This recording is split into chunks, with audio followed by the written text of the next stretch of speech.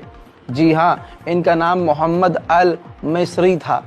आपको बता दूं कि सिर्फ ये गाज़ा में नहीं मारे गए, पूरा का पूरा इनका परिवार, बच्चे, बेटे, बहू, बेटी, पत्नी, पोता पोती, एक ही बमबारी में पूरे के पूरे परिवार ख़त्म हो गए हैं।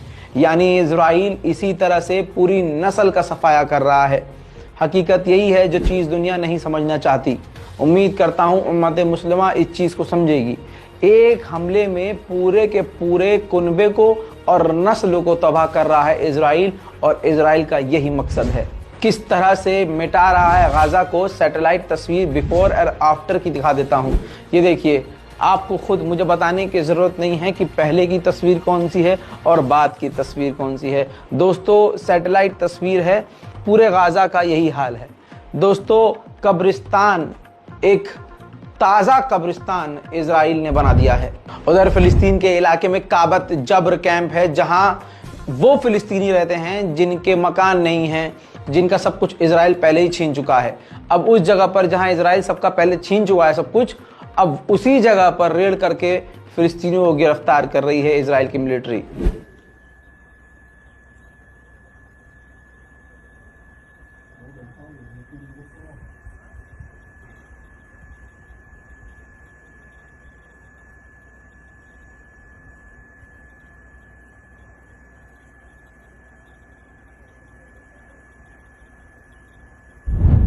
मेरे दोस्तों, MSNBC एक अमेरिका का न्यूज़ चैनल है।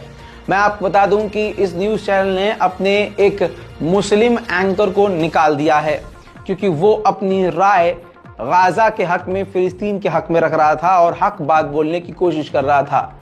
दोस्तों, इस बात को भारतीय मुसलमान अच्छे समझ सकते हैं, क्योंकि यहाँ भी वही माहौल है। मीडिया को लेकर सरकार क्या करती है, पत्रकारों के साथ सरकार क्या करती है, समझ सकते हैं। बात अगर इज़राइल की हो रही हो तो मैं आपको पहले ही बता चुका हूं कि इज़राइल का तो पूरी दुनिया की मीडिया पर कंट्रोल है। बहरहाल, इस ताज़ा हाल में आपकी राय बेहद ज़रूरी है। नीचे कमेंट कीजिए, इंतज़ार कीजिए अगले अपडेट का। इंशाअल्लाह दूसरे चैनल पर भी हमारे अपडेट आते रहेंगे, इस चैनल पर भी लगातार अपडेट आते रहेंगे। दोनों चैनल को सब्सक्राइब कीजिए। जय हिंद।